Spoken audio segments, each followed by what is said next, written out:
Bakit daw yung kalabasa namumulaklak pero nalalaglag? Ayan, kalabasa.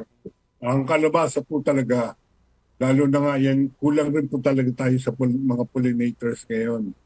Sa Mm, unang insecticide natin, nawawala po yung mga pollinators. Ang kalabasa po, madali pong pabungahin yan. Ang gawin po ninyo, every morning po, pasyalan nyo. Tama-tama po, nakabuka po lahat ng, ano po niyan, lahat ng bulaklak. Yung mm, po, kabuka lang, ang titingnan po ninyo. Makikita, mapapansin naman po ninyo, yung lalaking bulaklak po ay, yan po ay bulaklak lang at saka tangkay. mm. Ang babae pong bulaklak Kalabasa. Mm, ay yung pong may bunga, may bulaklak, may tangkay.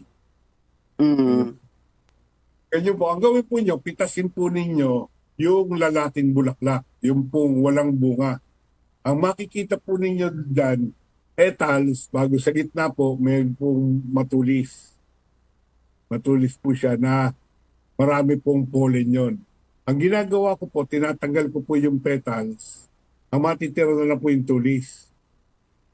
Ngayon po, pag nakita niyo yung bulaklak na babae, yung pong may bunga, meron po yung sa loob po naman, may nakabuka naman po ganyan. Itusok nyo lang po sa gitna. Galaw-galaw, mm. Irarab. Mhm, pollinate siya. mhm. Kung marami po yung bulaklak na lalaki, hindi po kayo makontento. Gawin po yung 2 beses ninyong i-pollinate. Ah, okay.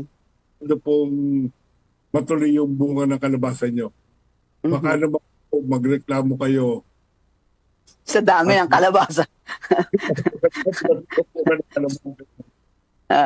Maggagawa na ho kayo ng pumpkin soup na ho ang gagawin ninyo, 'di ba?